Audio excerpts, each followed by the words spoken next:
Thing you want to do is fold down your seats. So I've done that, and then you want to locate this clip right here and release it. I used a tool like this that I got from Harbor Freight, but the plastic was way brittle and it just broke. So I'll have to zip tie it back when I'm done, but hopefully yours won't be so brittle and break like mine did. Not a huge deal because there's plenty of ways to zip it back up with just zip ties, but yeah, my plastic, it wasn't even funny. It just completely disintegrated when I started to pry on it. You want to release this by depressing that clip right there and then just pulling it apart. I don't think I can do it one-handed, but that's the gist. Press that button right there with your thumb and pull it apart. I'm going to set the camera down to do it. So just like that. That was a piece of cake. And then when you pull on the tray that's inside there, this is going to come back and go up through the hole. That's why you need to release that tab.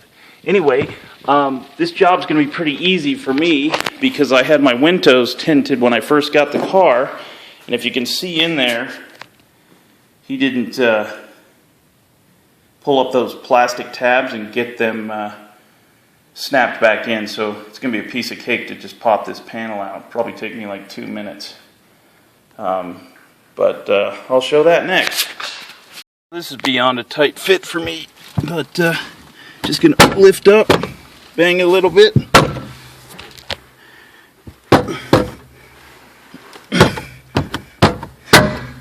There we go.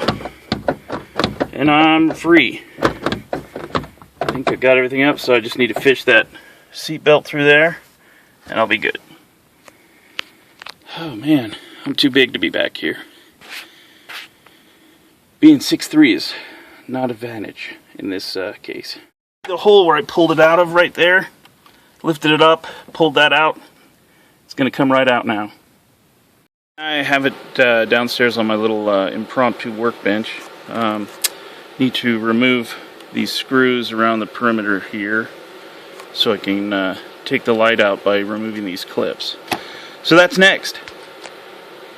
So take out the 6 screws around the perimeter of this thing. There's the 6 screws. Then take out these 2 screws here, and then I'm gonna pinch these clips with a pair of needle nose and slide the light out. I thought I'd show that I actually pinched them and just pulled up a little bit, and so now it's going to come out.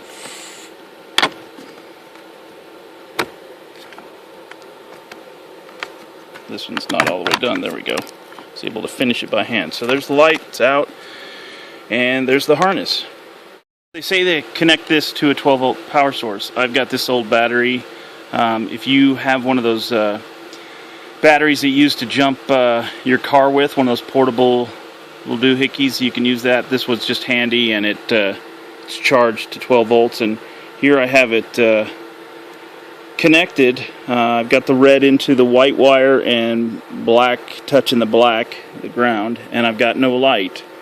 This is before attempting the repair, so we'll see what happens. I'm going to I've already got my soldering iron plugged in, and I'm going to hit these joints here, those 2, and this one over on this side as well, down in the hole there. See if I can't rectify the situation. Just thought of a way to test this. So if I touch the wire, or my 12-volt battery source, my 12-volt source to the plus and the minus, nothing. But on the little circuit board on this side, there's a plus, and over here there's a minus. So this proves that it's the wiring. You see, when I touch it directly to the plus and the minus, so somewhere between the 2 wires that are soldered and here, we're not getting connectivity. But the light's perfectly good. When I do that, it's fine. So I just thought I'd mention that because I discovered it while I was dinking around with it. Where I touched it, if you look right there, there's a little plus sign. If you look on this side, where's my finger? There's a minus right there. You can't really see it too good, but the minus is just the opposite of that one. So, oh, my camera won't focus on it. Oh, it was there, but it's gone. There's the plus. You'll see a minus behind it too, but that's just for the wire. You disregard that one. We're talking about the one in the front, and then that minus right there. That's where I touch the leads to see.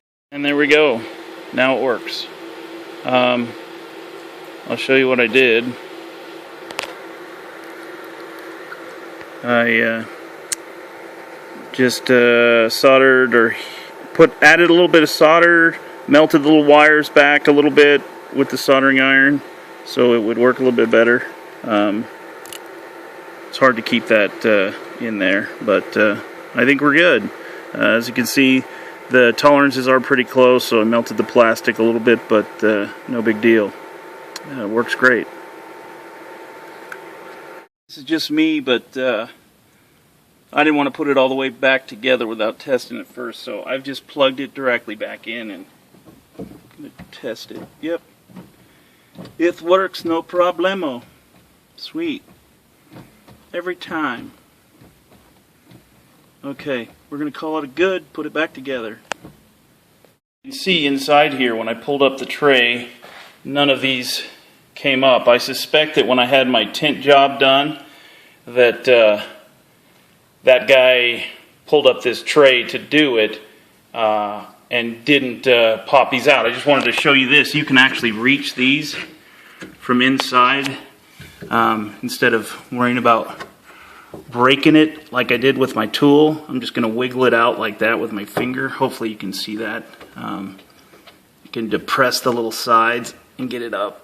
I don't know if I'm going to be able to do it holding the camera, but I know I can do it with my fingers. I know I can get the two inner ones. I don't know if there's a hollow there for that one, but I might have to pry that one up with this doohickey, and I'll be careful this time because that other one here in the trunk broke real easy.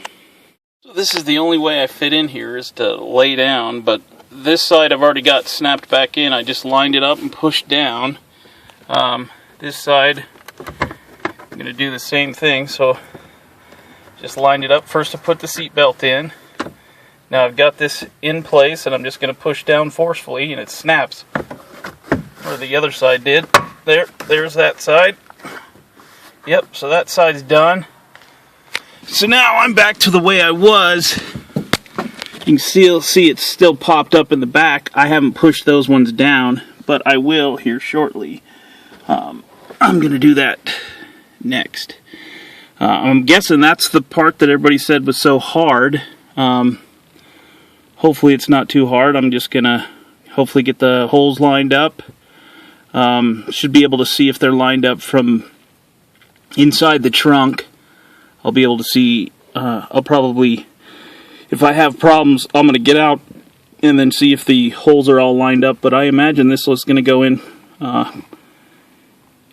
not too difficult, hopefully.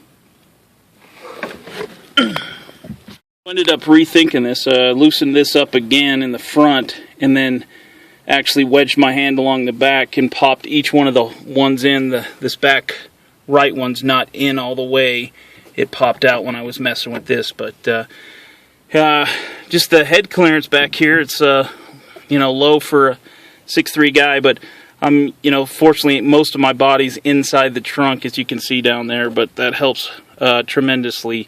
But that's what I would suggest doing, is putting in the back first. The subwoofer pegs go right in, so it's a piece of cake, so you know you're in the right place. I think the difficulty would be is if you didn't get the little white grommets pushed all the way into this piece right here. When you get it, just make sure that when you have it out of the car that you put those white pegs all the way in, seat them in, and you can see that they're lined up when you have this front lifted up to see if they're in the right spot. Just wedge your hand in there and snap it down. Did you see that? Did you hear it? See, look at that, it's perfect. So I've got all of them slapped in, and then the front is the front's a piece of cake. You just get it lined up there. Hopefully, yeah, just pop the back out again, but I'll get it back in. Just got to get it lined up. There we go. Oh, I don't have this front in right. Oh, so I got to back it out a little bit. But that's all it is a matter of just getting everything lined up. I guess the only difficulty people might be having is if they don't get the little white pegs in the exact spot, the alignment's off, so when they push down it doesn't go in. But I'm gonna put the camera down and wrap this up. 20 seconds later, I got everything then. I just had to put it down and get it all lined up. I gotta plug back in the light and test it, make sure everything works.